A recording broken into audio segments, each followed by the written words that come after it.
নমস্কাৰ আপোনালোক সকলোকে পুনৰবাৰ টিকে মাইণ্ডৰ অন্য এটা ৰাতিপুৱাৰ ধামাকাদাৰ খবৰলৈ স্বাগতম জনাইছো। অন্য দিনৰ দৰে আজিও আপোনালোকৰ কাৰণে দিনটোৰ কেইবাটাও গুৰুত্বপূৰ্ণ খবৰ লৈ আহিছো। ভিডিঅ'টো প্ৰথমৰ পৰা শেষলৈকে চাই থাকিব। আগবাইছো প্ৰথমটো খুবেই গুৰুত্বপূৰ্ণ খবৰৰ ফালে। আমাৰ অসমত আপোনালোকে হয়তো বৰ্তমান সময়ত লক্ষ্য কৰিছে গুৱাহাটী মহানগৰীত বহুকেইখন বেটাৰী দ্বাৰা চালিত বাছ চলি আছে। বিশেষকৈ নীলা কালাৰৰ কেইবাখনো আপোনালোকে বেটাৰী দ্বাৰা চালিত হয়তো আপোনালোকে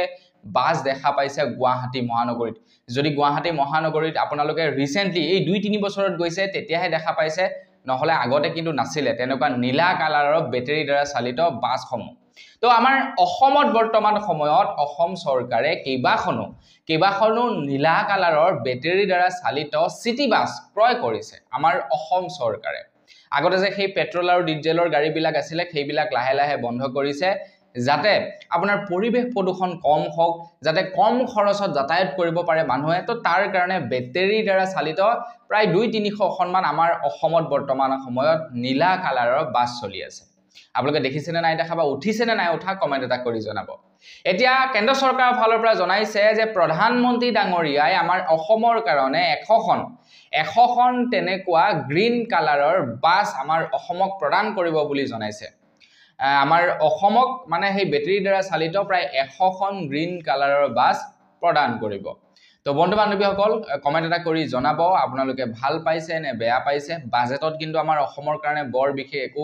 আপোনাৰ ধাৰ্য কৰা নাই। তো বাজেটৰ পাছ হয়তো ভালৰি লগাবৰ কাৰণেও এনেকুৱা ধৰণৰ কৰিব পাৰে, হয়নে নহয়? কমেন্ট এটা কৰি জনাব। আগবাইছো ইয়াৰ পাছৰটো খবৰ ফালে। পেৰিছত বৰ্তমান অলিম্পিক খেল হৈ আছে। তো পেৰিছৰ অলিম্পিকত আমাৰ ভাৰতীয় দল পদক পাবলৈ সক্ষম হৈছে, কিন্তু দুৰ্ভাগ্যবশতঃ এইবাৰ লাভলিনাই পদক জিকিবলৈ সক্ষম নহল। সেইটো খুবেই বেয়া লাগিছে।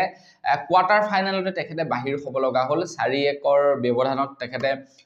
হাৰিলে, এনেকুৱা খবৰ পাইছিলো। বাকি যি কি নহওক খবৰ ওলাইছে যে এইবাৰ যিসকল ভাৰতীয়ই নেকি মেডেল লাভ কৰিব পেৰিছ অলিম্পিকত, তো সেই সকলক এইবাৰ আপোনাৰ প্ৰতিজন ভাৰতীয়কে MGৰ তৰফৰ পৰা এখন গাড়ী উপহাৰ হিচাপে প্ৰদান কৰিব বুলি জনাইছে। আৰু এই গাড়ী প্ৰদান কৰিব উদ্যোগপতি সজ্জন জিন্দালে বোলে প্ৰত্যেককে এখন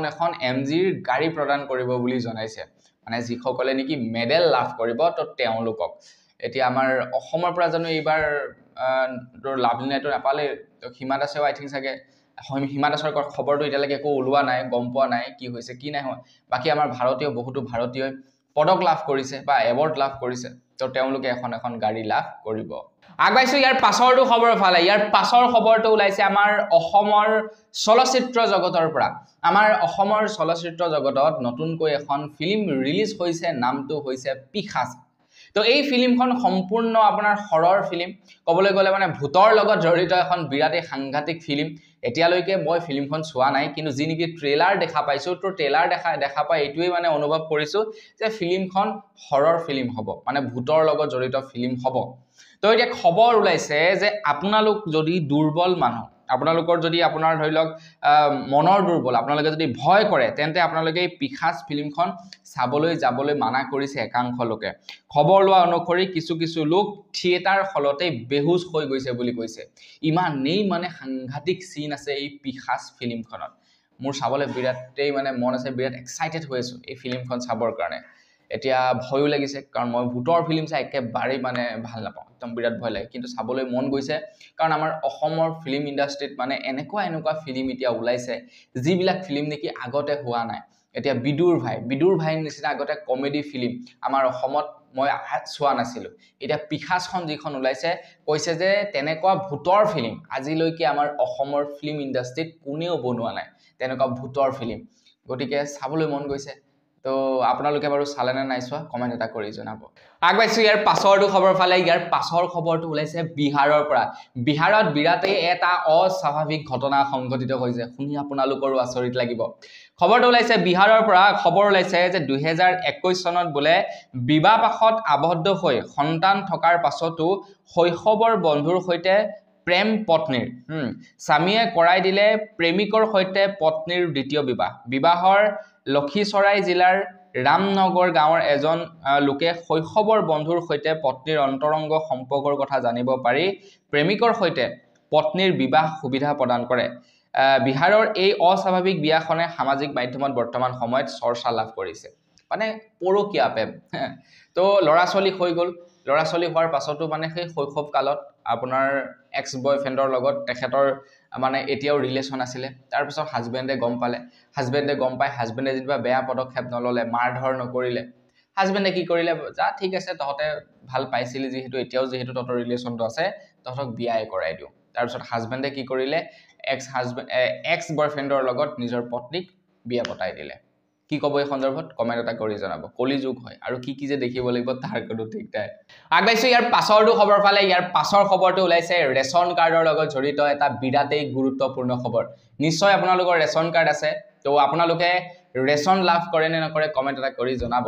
তো বন্ধু বান্ধৱীসকল আমাৰ অসমত বাৰু এতিয়া ৰেচন কাৰ্ডক লৈ নতুনকৈ নিয়ম বনাইছে যে যিসকল লোকৰ নেকি বাৰ্ষিক আয় 4 লাখ টকাতকৈ কম তো তেওঁলোকে এতিয়াৰে পৰা ৰেচন লাভ কৰিব মানে যিবিলাক নেকি আপোনাৰ 4th গ্ৰেডৰ চাকৰিয়াল আছে তো তেওঁলোকেও এতিয়াৰে পৰা ৰেচন লাভ কৰিব এইটো নতুনকৈ এটা নিয়ম বনাইছে বাৰু যি কি নহওক আমাৰ অসম চৰকাৰে বা কেন্দ্ৰ চৰকাৰ ফালৰ পৰা নতুনকৈ এটা সিদ্ধান্ত লৈছে যে এতিয়াৰে পৰা যদি কোনোবাই অসৎ প্ৰক্ৰিয়াৰে ৰেচন কাৰ্ড লয় অসৎ প্ৰক্ৰিয়াৰে তো তেওঁলোকৰ ওপৰত বিহিত ব্যৱস্থা ল'ব বুলি কৈছে যদি আপোনালোকেও অসৎ প্ৰক্ৰিয়াৰে ৰেচন কাৰ্ড লৈছিলে সাপোজ যেনিবা আপোনালোকে ভুল নথিপত্ৰ দি ৰেচন কাৰ্ড লৈছিলে তেন্তে আপোনালোকৰ ৰেচন কাৰ্ডখন সাৰেন্ডাৰ কৰক যদি সাৰেন্ডাৰ নকৰে তেন্তে আপোনালোকে বিপদত পৰিব পাৰে বুলি জনাইছে সাপোজ যেনিবা কাৰোবাৰ ঘৰত আপোনাৰ চাকৰি আছে চাকৰি মানে ধৰি লওক হেয়া ভাল চাকৰি আছে কাৰোবাৰ ঘৰত ধৰি লওক কাৰোবাৰ যদি বছৰি আয় 4 লাখ টকাতকৈ বেছি তাৰ পাছতো তেওঁলোকে ৰেচন কাৰ্ড লাভ কৰি আছে তো তেওঁলোকে কি কৰিব লাগিব ৰেচন কাৰ্ডখন সাৰেন্ডাৰ কৰিব লাগিব তো আপোনালোকৰ বছৰি ইনকম কিমান আৰু ৰেচন কাৰ্ড আছে না নাই এইটো কমেন্ট কৰি জনাবলৈ নাপাহৰিব আগবাইছো ইয়াৰ পাছৰটো খবৰ ফালে ইয়াৰ পাছৰ খবৰটো ওলাইছে অমৃত বৃক্ষ আন্দোলনৰ ওপৰত তো আপোনালোকে অমৃত বৃক্ষ আন্দোলনৰ গছপুলি ৰুলে নে নাই ৰোৱা কমেন্ট এটা কৰি জনাব এইবাৰ কিন্তু অকল আত্মসহায়ক গোটেই নহয় প্ৰত্যেককে কিন্তু এইবাৰ গছপুলি ৰুব লাগিব 15 আগষ্টৰ দিনাখন এইটো কেন্দ্ৰ চৰকাৰৰ ফালৰ পৰা এটা অভিযান চলাইছে তো অমৃত বৃক্ষ আন্দোলন বাৰু কেৱল গোটৰ মহিলাসকলে ৰুলেই হৈ গ'ল বাকি এনে নৰমালি আমি সবেই ৰুব লাগিব 15 আগষ্টলৈকে প্ৰধানমন্ত্ৰী ডাঙৰীয়াই এজোপা গছ মোৰ মাৰ নামত বুলি এটা নতুনকৈ শ্লোগানেৰে আৰম্ভ কৰিছে বাকি আপোনালোকে গছপুলি ৰুলে নে নাই ৰোৱা সেইটো কমেন্ট এটা কৰি জনাব তো বন্ধু বান্ধৱীসকল এতিয়া খবৰ ওলাইছে যে অমৃত বৃক্ষৰ নামত ৰঙাপাৰাত মৰা গছপুলি প্ৰদান কৰিছে আত্মসহায়ক গোটৰ মহিলাসকলক অমৃত বৃক্ষ আন্দোলনৰ গছপুলি ৰুবৰ কাৰণে অসম চৰকাৰৰ ফালৰ পৰা কি কৰিছে মৰা গছপুলি দিছে বহেনো গোটৰ মহিলাসকলক অকমন্য গাঁও পঞ্চায়তৰ প্ৰতিনিধিয়ে কৰিলে এই নাভূত নাশ্ৰুত কাণ্ড খঙত ক্ষোভিত অগ্নি শৰ্মা হৈ পৰিল গছপুলি আনিবলৈ যোৱা মহিলাসকল এতিয়া ওপৰৰ মহলাৰ যিসকল মানুহ থাকে তো ওপৰৰ মহলাৰ মানুহবিলাকৰ গাত এইবিলাক দুখ আমি দিব নিবিচাৰো কি কাৰণে দিব নিবিচাৰো কাৰণ ওপৰৰ মহলাৰ মানুহবিলাকে কি কৰে ৰিপৰ্ট বিচাৰে যে তোমালোকৰ সমষ্টিটোত কিমানজন মানুহ আছে বা তোমালোকৰ পঞ্চায়তত কিমানজন মানুহ আছে সেইমতে মানে গছপুলিৰ কাৰণে পইচা দি দিব চেংচন কৰি দিব বিল পাস কৰিব এটা তলৰ মানুহবিলাকে কি কৰে গছপুলিৰ পইচা খাবৰ কাৰণে এনেকুৱা ধৰণৰ কাম কাজবিলাক কৰে যোৱাবাৰটো এনেকুৱা খবৰ ওলাইছিল আপোনাৰ গছৰ ডাল কাটি কাটি গুজি পিনে দি দিছে যে ৰোগে গছপুলি ৰোগে এয়াই হৈছে অমৃত বৃক্ষ আন্দোলন আগবাইছো ইয়াৰ পাছৰটো খবৰ ফালে ইয়াৰ পাছৰ খবৰটো ওলাইছে ৰঙিয়াৰ পৰা ৰঙিয়াত এটা ফিল্ম ষ্টাইলৰ ঘটনা সংঘটিত হৈছে বিশেষকৈ সাউথৰ এখন ফিল্মৰ নিচিনা এটা কাৰ্য সংঘটিত হৈছে ৰঙিয়াৰ আৰক্ষী চকীত সাউথৰ ফিল্মবিলাকতো আপোনালোকে চাই ন তাত এজন পুৰা গুণ্ডা থাকে তাত এজন এমএলএ থাকে এমএলএৰ আপোনাৰ ভতিজা ভতিজী বা ধৰি লওক লৰা থাকে তেওঁলোকে কিবা ধৰি লওক যদি কিবা কিবি কৰেও তো তেওঁলোকৰ কেছ নলয় থানায় ইখন থানাৰ পৰা সিখন থানালৈ ঘূৰাই ফুৰে সাউথৰ ফিল্মবিলাকত এনেকুৱা হয় ন তো চাইছেনে নাইছে নিশ্চয়তো চাইছে এনেকুৱা ধৰণৰ ঠিক তেনেকুৱা ধৰণৰ এটা ঘটনাই বোলে সংঘটিত হৈছে ৰঙিয়াত তো খবৰ ওলাইছে যে অসহায় লোকৰ এজাহাৰ নলয় ৰঙিয়া আৰক্ষীয়ে গুণ্ডা বাহিনীৰ পক্ষত কামপুৰ ৰঙিয়া আৰক্ষী ভুক্তভোগী 3 যুৱতীক উঠাই আনিলে ৰঙিয়া আৰক্ষীয়ে আক্ৰমণকাৰী গুণ্ডা বাহিনীৰ দলক যাবলৈ দিলে আৰক্ষীয়ে 3জনী ছোৱালীৰ ওপৰত মানে কেইজনমান যুৱকে অত্যাচাৰ চলাইছিলে তাৰ পিছত সেই যুৱক কেইজনক এৰি দি কিন্তু যিকেইজনী ছোৱালীৰ ওপৰত আপোনাৰ ধৰি লওক অত্যাচাৰ চলাইছে তেওঁলোককে এৰেষ্ট কৰিছে আৰক্ষী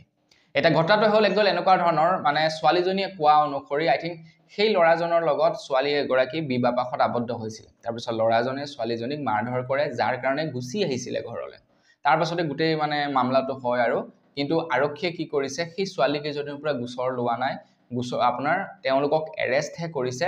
আৰু সেই ল'ৰাকেইজনক যাবলৈ দিছে মানে লাইক একদম পুৰা সাউথৰ ফিল্মৰ নহয় লিখা নহয় নে বাৰু কাহিনীটো গোটেই তো আৰক্ষীৰ ওপৰত আমাৰ এটা আশ্বাস আছে আমাৰ এটা বিশ্বাস আছে মোৰ মতে সেই আশ্বাস আৰু বিশ্বাসটো আৰক্ষীয়ে ভংগ কৰিবলৈ দিব নালাগে নহলে সাউথৰ ফিল্ম বিলাকত যে লাষ্টত গৈ আপোনাৰ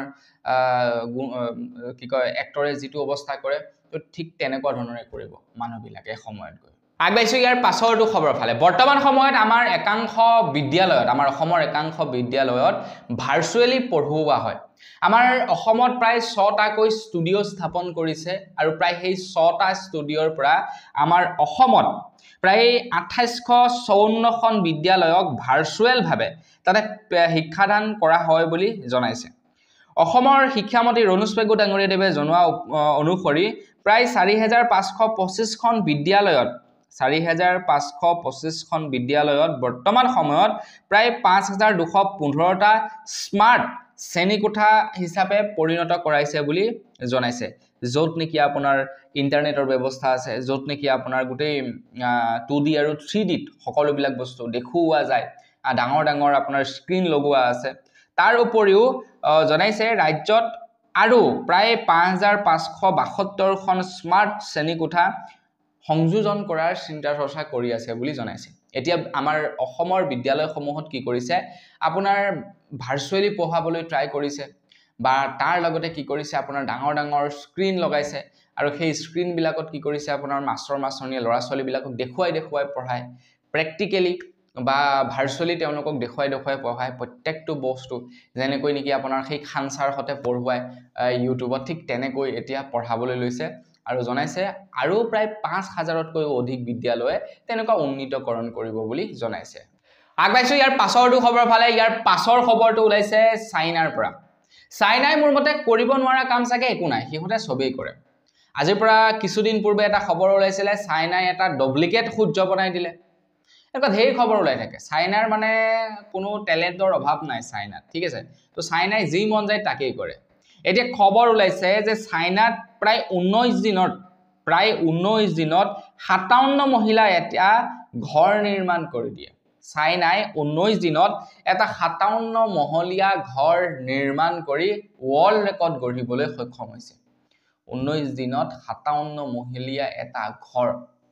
আমাৰ ইয়াতে এমহলীয়া ঘৰ এটাকে বনাবলৈ 19 দিন লাগিব আগবাইছো ইয়াৰ পাছৰটো খবৰ ফালে ইয়াৰ পাছৰ খবৰটো ওলাইছে বাংলাদেশৰ পৰা অকনমান বাহিৰা খবৰ দিও বাংলাদেশৰ পৰা ওলাইছে ইয়াৰ পাছৰটো খবৰ বৰ্তমান সময়ত বাংলাদেশত প্ৰটেষ্ট চলি আছে আপোনালোকে জানে না নাজানে মই আপোনালোকক থুলমূল কৈ ঘটনাটোৰ বিষয়ে জনাই দিও বাংলাদেশত একচুয়ালি কি হৈছে কিহৰ কাৰণে প্ৰটেষ্ট চলিছে তো বাংলাদেশত মানে এটা নিয়ম আছে নিয়মটো হৈছে কি যে বাংলাদেশৰ যিসকল নেকি মুক্তি যুঁজাৰু আছিলে তো সেই মুক্তি যুঁজাৰু সকলৰ কাৰণে কি কৰিছিলে এসময়ত তেওঁলোকক ৰিজাৰ্ভেশন দিছিলে চৰকাৰী চাকৰি বাংলাদেশ যেতিয়া নেকি স্বাধীন হৈছিলে স্বাধীন হোৱাৰ পাছতে সেই নিয়মটো বনাইছিলে যে বাংলাদেশৰ যিসকল মুক্তি যুঁজাৰু আছিলে তো সেই মুক্তি যুঁজাৰু সকলে মানে আপোনাৰ ৰিজাৰ্ভেশন লাভ কৰিব প্ৰায় 25% 26 কিবা এটা মতত আৰু ভাল এটা এমাউন্ট তেওঁলোকক ৰিজাৰ্ভেশন দিছিলে তাৰ পাছত কি হ'ল যেতিয়া নেকি পৰ্যায়ক্ৰমে সময় বাঢ়ি গ'ল তেতিয়া কি কৰিলে সেই ৰিজাৰ্ভেশন যি নেকি স্কেলটো অকনমান বঢ়াই দিলে তাৰ পাছত আপোনাৰ বাংলাদেশৰ চৰকাৰে কি কৰিলে যিসকলৰ ধৰিলক যিসকলে নেকি মুক্তি যুঁজাৰু আছিলে তেওঁলোকৰ ল'ৰা ছোৱালীকো ৰিজাৰ্ভেশন দিলে মুক্তি যুঁজাৰু সকলৰ ল'ৰা ছোৱালীকো কি কৰিলে ৰিজাৰ্ভেশন দিবলৈ লাগিলে আৰু ৰিসেন্টলি এতিয়া কি কৰিলে আপোনাৰ যিসকল নেকি আপোনাৰ মুক্তি যুঁজাৰু আছিলে মুক্তি যুঁজাৰু সকলৰ নাতিপুতি লৈকে মানে ৰিজাৰ্ভেশন পাব তো এইটো মানে কি কৰি দিলে এতিয়া নিয়ম বনাই দিলে বাংলাদেশত এইটো মানে নিয়ম বনাই দিলে যে যিসকলৰ ধৰিলক আজু ককা কোনোবা মুক্তি যুঁজাৰু আছিলে তো তেওঁলোকে ৰিজাৰ্ভেশন পাব বাংলাদেশত চাকৰি পাবৰ কাৰণে তেওঁলোকে মানে চাকৰি পাব এতিয়া বাংলাদেশত কি হৈ গৈছে আপোনাৰ জবলেছৰ সংখ্যা হয়তো আমাৰ ভাৰততকৈও বেছি বাংলাদেশৰ অৱস্থা ইমানে বেয়া বাংলাদেশত চাকৰিৰ অভাৱ ঘটিছে তো সেই সময়ত কি হৈ গৈছে যিসকল নেকি ভাল ভাল আপোনাৰ ল'ৰা ছোৱালী আছে তেওঁলোকে চাকৰি নাপায় ৰিজাৰ্ভেশনৰ বেচিছত কি কৰে আপোনাৰ সেই মুক্তি যুঁজাৰুৰ কোনোবা নাতি পুতি তেওঁলোকে চাকৰি পাই যায় এটা কথাটো হৈ গ'ল যে তেওঁলোকৰ ধৰি লওক ককা আইতা আজু ককাহঁতে মুক্তি যুঁজাৰুত তেওঁলোকে ভাগ লৈছিলে তো তেওঁলোকৰ একেবাৰে নাতি পুতি লৈকে কিয় আপোনাৰ ৰিজাৰ্ভেশন দিব লাগে এটা কথাটো হৈ গ'ল যে ৰিজাৰ্ভেশন দিয়েটো দিয়ে এটা তাত যেটো নেকি লিডিং পাৰ্টি আছে তো সেই লিডিং পাৰ্টিটোৱে বিবেচনা কৰে যে কোন মুক্তি যুঁজাৰুৰ সৈতে জড়িত আছিল মানে তেওঁলোকৰ যোন পাৰ্টি থাকিব তেওঁলোকে চাকৰি পাব এনেকুৱা মানে পলিটিক্স চলি আছে তাৰ পাছত কি কৰিছিল আপোনাৰ এই যি নেকি সংৰক্ষণৰ ব্যৱস্থা এই সংৰক্ষণৰ ব্যৱস্থাটো অতৰাবৰ কাৰণে কি কৰিছিল আপোনাৰ হাই হুলস্থুল লগাইছিল তাৰ পাছত তাতে যিগৰাকী নেকি বৰ্তমানৰ প্ৰধানমন্ত্ৰী আছে তেখেতে কি কৰিছিল অতৰাই দিছিল তাৰ পাছত কি কৰিলে আপোনাৰ যিসকল নেকি মুক্তি যুঁজাৰুৰ ফেমিলিৰ মানুহ আছিল তেওঁলোকে কি কৰিলে হাই কোৰ্টত কেছ কৰিলে কেছ কৰাৰ পাছত তেওঁলোকে কেছ জিকি গ'ল জিকি যোৱাৰ পাছত এতিয়া তাতে হুলস্থুল লাগি আছে যিসকল নেকি ল'ৰা ছোৱালী আছে তেওঁলোকে প্ৰটেষ্ট কৰিছে ল'ৰা ছোৱালী বিলাকে কৈছে যে আপোনাৰ সংৰক্ষণৰ বেচিছত কোনো ধৰণৰ চাকৰি দিব নালাগে বা মুক্তি যুঁজাৰু বা কিবা বেচিছত চাকৰি দিব নালাগে ডিপ্লোমাৰ বেচিছত চাকৰি লাগে কাৰণ বাংলাদেশত চাকৰি কম আৰু তাৰ পাছত মানে পৰিস্থিতি কন্ট্ৰোল কৰিব নোৱাৰি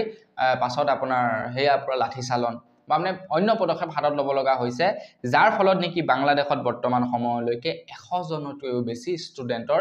মৃত্যু হৈছে বুলি খবৰ ওলাইছে মানে বাংলাদেশৰ কাহিনীটো এইটোই মানে আপোনালোকক থুলমূলকে বুজাই দিছো এ টু জেড ডিটেইলছত আৰু আপোনালোকক জনাবলৈ যোৱা নাই ইয়াতে যদি সকলো বিলাক ডিটেইলছ জনাবলৈ যাম ভিডিওটো অকনমান দীঘলীয়া হৈ যাব তো আপোনালোকে বাংলাদেশৰ কাহিনীটোৰ বিষয়ে শুনিছিলে নে নাই শুনা কমেন্ট এটা কৰি জনাব এতিয়া আমাৰ অসমত চাওক আপোনালোকে এসটি এসসি ওবিসি এইটো বেচিছতেই আপোনাৰ সেই চাকৰি নিযুক্তি দিয়া হয় তাতে আপোনাৰ কম পাৰ্সেন্টেজ বলে 5% এসটিৰ কাৰণে বা 5% ওবিসিৰ কাৰণে এনেকে ধৰি লওক আমাৰ অসমত আছে কিন্তু তাত আপোনাৰ 46 নে কিমান পাৰ্সেন্ট টোটাল মানে 46 নে কিমান পাৰ্সেন্ট ৰিজাৰ্ভেশনে থাকে 46% নে কিমান গটিকে ল'ৰা ছোৱালীয়ে চাকৰি পাবলৈ দিগদাৰ হৈ যায় তো সেই কাৰণ তাতে মানে তেনেকুৱা হাংগামা লাগিছে আগবাইছো ইয়াৰ পাছৰটো খবৰ ফলে এইবাৰ খবৰ ওলাইছে জাপানীজ এনকেফেলাইটিছ গ'ল এইবাৰ ওলাইছে ডেংগুৰ ওপৰত খবৰ ওলাইছে যে জাপানীজ এনকেফেলাইটিছৰ পাছতে গহপুৰত ডেংগুৰ প্ৰাদুৰ্ভাৱ দেখিবলৈ পোৱা গৈছে বুলি জনাইছে আপোনাৰ গহপুৰৰ মহকুমাৰত 3 জন লোক আক্ৰান্ত হৈছে ডেংগুৰ বেমাৰত আৰু তাতে এটি শিশু আছে বুলি জনাইছে গটিকতে আপোনালোক অকনমান সাৱধান থাকিব মই আগতেও কৈছো যে জাপানীজ এনকেফেলাইটিছ বা ডেংগু এই বেমাৰবিলাক বৰ ভাল বেমাৰ নহয় যিবিলাকৰ ফলত মানুহ মৰি যাব পাৰে গটিকে অকনমান সাৱধান থাকিব ঘৰৰ আশেপাশে যদি কৰবাত পানী জমা হৈ আছে সেইবিলাক চাফা চিকুণ কৰিব লেতেৰা জাবৰ জোথৰবিলাক জ্বলাই দিব পুতি পেলাব তেতিয়া মহটো কম হ'ব আৰু ফলত কি হ'ব আপোনাৰ বেমাৰ আজাৰবিলাক অকনমান আঁতৰিব আগবাইছো ইয়াৰ পাছৰটো খবৰ ফালে ইয়াৰ পাছৰ খবৰটো ওলাইছে লাভ জেহাদৰ ওপৰত মই লাভ জেহাদৰ ওপৰত ইয়াৰ আগতো এটা খবৰত জনাইছিলো যে ইউপিত এটা নিয়ম বনাইছিলে যে যিসকল নেকি আপোনাৰ লৰা বা যিসকল ছোৱালীয়ে নেকি হিন্দু বুলি কৈ আপোনাৰ মুছলমানক বিয়া পাতিব বা মুছলমান বুলি কৈ মানে হিন্দুক বিয়া পাতিব এনেকা মানে যেটো নেকি লাভ জেহাদ বুলি কোৱা হয় সাপোজ হইল কোনোবা এজন লৰাই হিন্দুৰ পৰিচয় দি যদি কোনো এগৰাকী মুছলমান কোনো এগৰাকী আপোনাৰ হিন্দু ছোৱালী বিয়া পাতে হেতুকে লাভ জেহাদ বুলি কয় তো তেনেকুৱা ধৰণৰ যদি কৰে ইউপিত কি কৰিছে তেনেকুৱা ধৰণৰ কোন লৰাই যদি কৰে তেতে যাৱজ্জীৱন কাৰাদণ্ডৰ ব্যৱস্থা কৰি দিছে আগতে ইউপিত আছিল 10 বছৰৰ কাৰাদণ্ড কিন্তু এতিয়া যাৱজ্জীৱন কাৰাদণ্ড কৰি দিছে কোনোবাই যদি লাভ জেহাদ কৰে এতিয়া আমাৰ অসম চৰকাৰেও সেই লাভ জেহাদ যিখন নেকি আইন আমাৰ অসমতো প্ৰণয়ন কৰাৰ কথা কৈছে আমাৰ অসমতো এতিয়া হয়তো সেই লাভ জেহাদৰ যিখন নতুন আইন সেইখন সংশোধন কৰিব আমাৰ অসমতো যদি কোনোবাই লাভ জেহাদ কৰে তেন্তে তেখেতেও আজীৱন কাৰাদণ্ড খাটিব লাগিব মানে ৰঙা ঘৰৰ আলহী হ'ব লাগিব বুলি জনাইছে আমাৰ অসমত এইটো হয়তো স্ট্ৰিক্টলি পালন কৰা হ'ব এতিয়া কেতিয়া সেই নিয়মটো বনাই কেতিয়া ইমপ্লিমেন্ট কৰে এই সন্দৰ্ভত নাজানো কিন্তু খুব সোনকালে আমাৰ অসমতো এই নিয়মটো আহিব পাৰে আগবাইছো ইয়াৰ পাছৰটো খবৰ ফালে ইয়াৰ পাছৰ খবৰটো ওলাইছে অসমৰ চৰকাৰী চাকৰিয়াল সকলৰ কাৰণে এটা ভাল খবৰ অসম চৰকাৰ ফালৰ পৰা জনাইছে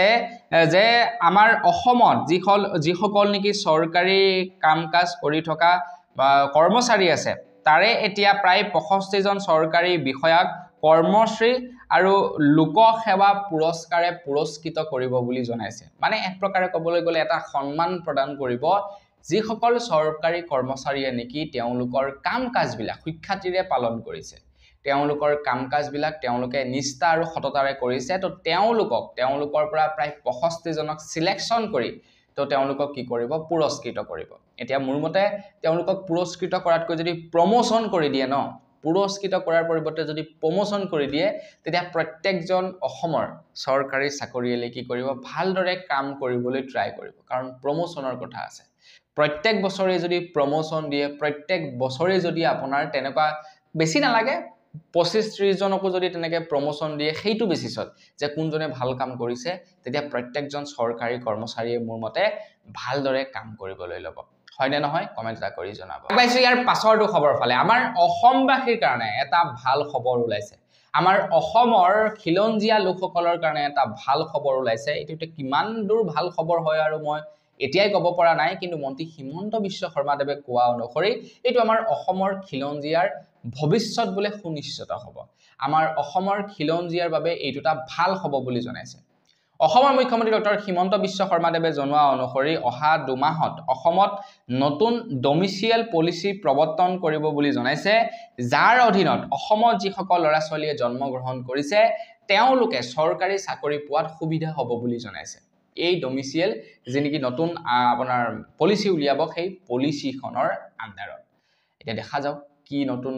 পলিচি উলিয়ায় কি সিস্টেম উলিয়ায় যাৰ ফলত কি আমাৰ খিলঞ্জিয়া সকলৰ লাভ হয় হেইটো আৰু আমি অনাগত সময়তহে গম পাম আগবাইছে ইয়াৰ পাছৰটো খবৰ ফালে ইয়াৰ পাছৰ খবৰটো ওলাইছে মায়ঙৰ পৰা আপোনালোকে বাৰু মায়ঙৰ কথা শুনিছেনে নাই শুনা আমি সৰু কালৰ পৰা মায়ঙৰ কথা শুনি আহিছো যে মায়ঙৰ বেজ সকল বিৰাট ডেঞ্জাৰ বেজ মায়ঙৰ বেজ সকলে সকলো ইম্পসিবল কাম পসিবল কৰি দিব পাৰে আমি সৰুৰে পৰা শুনি আহিছো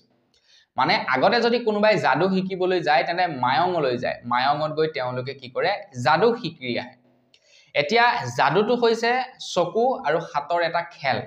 নহয় জানো হেতু কোনো ধৰণৰ আপোনাৰ এটা ঐশ্বৰিক শক্তি নহয় জাদুটো একমাত্ৰ আপোনাৰ হাতৰ খেল বুলি ক'ব পাৰি হাত আৰু চকুৰ খেল আপোনাৰ সম্পূৰ্ণ প্ৰেক্টিছৰ ওপৰত ডিপেন্ড কৰে সেই জাদুটো এটো কোনো ধৰণৰ আপোনাৰ জাদু মানে আৰু কোনো ধৰণৰ আপোনাৰ হেৰি নহয় যে একদম পুৰা তন্ত্ৰ মন্ত্ৰ কিবা কিবি তেনেকুৱা ধৰণৰ বস্তু নহয় বাকি বন্ধু বান্ধৱীসকল এতিয়া এই জাদু যি বস্তুটো মায়ঙৰ যি জাদু মায়ঙৰ জাদুৰ কাৰণে মায়ঙখন বিখ্যাত এতিয়া সেই মায়ঙৰ জাদু পৰ্যায়ক্ৰমে বিলুপ্ত পাবলৈ ধৰিছে নাইকিয়া হ'বলৈ ধৰিছে এতিয়া সেই মায়ঙখন বিখ্যাত কি কাৰণে জাদুৰ নগৰী মায়ং এতিয়া মায়ংখন বিখ্যাত জাদুৰ কাৰণে কিন্তু তাৰ যেটো নেকি বিশেষত্ব আছিল সেইটোৱে লাহে লাহে নাইকিয়া হৈ থকা নাই জানো এতিয়া অসম চৰকাৰে কি কৰিছে 18 আগষ্ট তাৰিখৰ দিনাখন অনুষ্ঠিত কৰিছে মায়ং ইন্দ্ৰজাল জাদু উৎসৱ মায়ঙৰ সেই যি নেকি পুৰো পৌৰাণিক জাদু বিলাক আছিল তো সেইবিলাক যাতে পুনৰ জীবিত কৰি ৰাখিব পাৰে সেইবিলাকক যাতে ৰাখিব পাৰে তো তাৰ কাৰণে 18 আগষ্ট তাৰিখৰ দিনাখন আপোনাৰ হেয়া মায়ং ইন্দ্ৰজাল জাদু উৎসৱ আয়োজন কৰা হৈছে আপোনাৰ তো আপোনালোকও যাব পাৰে সকলোবিলাক ডিটেইলছ খুব সোনকালে মই আপোনালোকক দি আছো কোড অনুষ্ঠিত কৰা হ'ব কোড নহব আগবাইছো ইয়াৰ পাছৰটো খবৰ ফালে ইয়াৰ পাছৰ খবৰটো ওলাইছে কাজিৰঙাৰ পৰা আমাৰ কাজিৰঙাৰ হাতীকুলি চাহ বাগানত প্ৰায় 120 কোটি টকাৰ 5 তাৰকা হোটেল নিৰ্মাণ কৰিব বুলি জনাইছে অসম চৰকাৰ ফালৰ পৰা জনোৱা অনুসৰি টাটা গ্ৰুপ অফ কোম্পানীৰ সৈতে নহয় টাটা গ্ৰুপ অফ কোম্পানী আমাৰ অসমৰ কোনো ধৰণৰ টাটা অংশীদাৰ নাই কেৱল অসমে কি কৰিছে সেই মাটি দুখৰ দিছে একচুয়ালি সেইখন এখন চাহ বাগান আছিল তো চাহ বাগান কাটি বা তাতে কাজিৰঙাৰ সেই অৰণ্যবিলাক কাটি তাতে এতিয়া 5 তাৰকা এখন হোটেল নিৰ্মাণ কৰিব টাটা গ্ৰুপ অফ কোম্পানী এতিয়া ইয়াৰ ফলত অসমৰ মুখ্যমন্ত্ৰী ডক্টৰ হিমন্ত বিশ্ব শৰ্মাদেৱে কোৱা অনুসৰি পৰ্যটকৰ সংখ্যা বৃদ্ধি পাব বুলি জনাইছে এতিয়া হোটেলখন বনালে আৰু পৰ্যটকৰ সংখ্যা কেনেকৈ বৃদ্ধি পাব সেইটো নাজানো পৰ্যটকৰ সংখ্যা বৃদ্ধি পাবৰ কাৰণে বা পৰ্যটকৰ দৃষ্টি আকৰ্ষণ কৰিবলৈ হলে কি কৰিব লাগিব কাজিৰঙাখনক আৰু সুন্দৰ কৰিব লাগিব হয়নে নহয় অকল কাজিৰঙাই নহয় আমাৰ অসমৰ যিবিলাক নেকি ঐতিহাসিক স্থান আছে সেইবিলাক সুন্দৰ কৰি তুলিব লাগিব চাব লগা কৰিব তুলিব লাগিব তেতিয়াহে আৰু চাবলৈ আহিব তেনেকুৱা 5 তাৰকা হোটেল আপোনাৰ বাহিৰত ডোম আছে তো তেওঁলোকে 5 তাৰকা হোটেল চাবলৈ নাহে নহয় তেওঁলোকে থাকিব লগা হলে বেলেগত থাকিব কি কথা আছে সেইটো কোনো ডাঙৰ কথা নহয় এতিয়াও আপোনাৰ পৰ্যটক আহি আছে কিন্তু তাৰ বিপৰীতে কি কৰিছে আপোনাৰ 120 কোটিৰ ব্যয় সাপেক্ষে আপোনাৰ চাহ বাগানত কি কৰিছে আপোনাৰ 5 তাৰকা হোটেল বনাইছে ইয়াত এতিয়া কাৰ লাভ হ'ব কমেন্ট এটা কৰি জনাব আগবাইছো ইয়াৰ পাছৰটো খবৰ ফালে ইয়াৰ পাছৰ খবৰটো ওলাইছে ভূপেন বৰা ডাঙৰীয়াৰ ওপৰত তো ভূপেন বৰা ডাঙৰীয়াৰ মাজতে কিবা এটা হৈছিলে কি হৈছিলে নাজানো ময়ো কেইবাটাও খবৰত মানে জনাইছো আপোনালোকক যে ভূপেন বৰাৰ আপোনাৰ অহংকাৰ হৈছিলে ঠিক আছে তো ভূপেন বৰাৰ অহংকাৰ কি তেখেতে কি কৰিছিলে উপনিৰ্বাচন অকলে খেলিম বুলি কৈছিলে এটা তেখেতৰ অহংকাৰ হৈছে বুলি মই কেইবাটাও খবৰত জনাইছো বাকি যি কি নহওক ভূপেন বৰাৰ এতিয়া চকু খুল খাইছে ভূপেন বৰাই এতিয়া সিদ্ধান্ত লৈছে উপনিৰ্বাচন এতিয়া মিত্ৰজোঁটৰ সহায়ত খেলিব এতিয়া উপনিৰ্বাচন কোনো ধৰণৰ আপোনাৰ সেই তেওঁলোকে অকলে নেখেলে বুলি জনাইছে ভূপেন বৰাই মাজতে কৈছিলে যে আমি উপনিৰ্বাচন অকলে খেলিম আমি মিত্ৰজোঁটৰ লগত নেখেলো বুলি কৈছিলে কিন্তু এতিয়া হোপফুলি তেখেতৰ মানে চকু খুল খাইছে তেখেতৰ যিসকলে বুদ্ধি দিয়ে বুদ্ধিজীৱীসকল তো তেওঁলোকে চাগে বুদ্ধি দিলে সাজেষ্ট কৰিলে এডভাইজাৰ সকলে যে তুমি যদি অকলে খেলা আকৌ হাৰিব লাগিব গতিকে তুমি লগতে খেলা গতিকে এইটো কিন্তু ভাল ডিসিশন লৈছে আগবাইছো ইয়াৰ পাছৰটো খবৰৰ ফালে আমাৰ অসমত এতিয়া নতুনকৈ এটা নিয়ম বনাইছে বিৰাট ডাঙৰ এটা নিয়ম বনাইছে আমাৰ অসমত নিয়মটো হৈছে কি এতিয়াৰে পৰা আমাৰ অসমত হিন্দুৰ মাটি মুছলিমে বা মুছলিমৰ মাটি হিন্দুহে যদি কিনিবলৈ লয় তেন্তে মুখ্যমন্ত্ৰী ডাঙৰীয়াৰ এতিয়া পাৰমিশন লাগিব বুলি জনাইছে আপুনি যেনিবা হিন্দু মই যেনিবা মুছলমান মোৰ মাটি যদি আপুনি কিনিব বিচাৰে বা আপোনাৰ মাটি যদি মই কিনিব বিচাৰো তেন্তে আমি কি কৰিব লাগিব অসম চৰকাৰৰ বা মুখ্যমন্ত্ৰী ডাঙৰীয়াৰ পাৰমিশন ল'ব লাগিব উইদাউট পাৰমিশনত আপোনাৰ মাটি মই মোৰ মাটি আপুনি ক্ৰয় কৰিব নোৱাৰিব বুলি জনাইছে এলাকৰ পৰা কি হ'ব গম পোৱা নাই মোৰ মতে এই ভেদাভেদ বিলাক যে থাকে ন তো সেইবিলাক দিনক দিনে বাঢ়ি যাব যেনহে লাগিছে আগবাইছো একেবাৰে হেখৰটো খবৰ ফালে একেবাৰে হেখৰ খবৰটো সেই মিত্ৰজোঁটৰ ওপৰতে ওলাইছে মানে আমাৰ অসমৰ বিজেপি বিৰোধী যিনিকি ঐক্য মঞ্চ আছে মানে বিৰোধী মিত্ৰজোঁট আছে তো বিৰোধী মিত্ৰজোঁটৰ ওপৰতে ইয়াৰ পাছৰটো খবৰ ওলাইছে তো বন্ধু বান্ধৱীসকল মই আপোনালোকক জনাইছো এই খবৰটো যে এতিয়া ভূপেন বৰা ঠিক হৈছে ভূপেন বৰাই মিত্ৰজোঁটৰ হৈ খেলিম বুলি কৈছে এতিয়া আগন্তুক আহি আছে 2026 চনৰ নিৰ্বাচন এতিয়া 26 চনৰ নিৰ্বাচনৰ প্ৰাকখনত আপোনাৰ তেওঁলোকৰ মাজত যদি খেলিমেলি লাগি যায় অকনমান দিগদাৰ হ'ব আৰু এতিয়া খেলিমেলি লগাবলৈ চেষ্টাও কৰিব পলিটিচিয়ান বিলাকে তেতিয়াহে তেওঁলোকে সুবিধা ল'ব পাৰিব এতিয়া বন্ধু বান্ধৱীসকল খবৰ ওলাইছে যে অসমত বিজেপি বিৰোধী ঐক্য মঞ্চ আছে 2026 চনলৈকে শক্তিশালীভাৱে থাকিব এই কথা স্পষ্ট কৰিলে অসম জাতীয় পৰিষদৰ সাধাৰণ সম্পাদক জগদীশ ভূঞাই কৈছে যে বিৰোধী ঐক্য মঞ্চ অসমত আছে আৰু থাকিব 2026 চনলৈকে থাকিব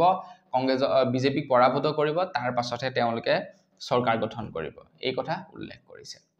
তো বন্ধু বান্ধৱীসকল বস আজিৰ ভিডিঅ জনাবলগীয়া খবৰ ইমান কেইটাই আছিল খবৰ কেইটা জানি কেনেকুৱা লাগিলে কমেন্ট কৰি জনাব যদি ভাল লাগিলে লাইক এটা কৰিব চেনেল যদি সাবস্ক্ৰাইব কৰা নাই সাবস্ক্ৰাইব কৰি ল'ব পুনৰ এটা ভিডিঅ লগ পোৱাৰ খালি বিৰাম কিছু ধন্যবাদ জয়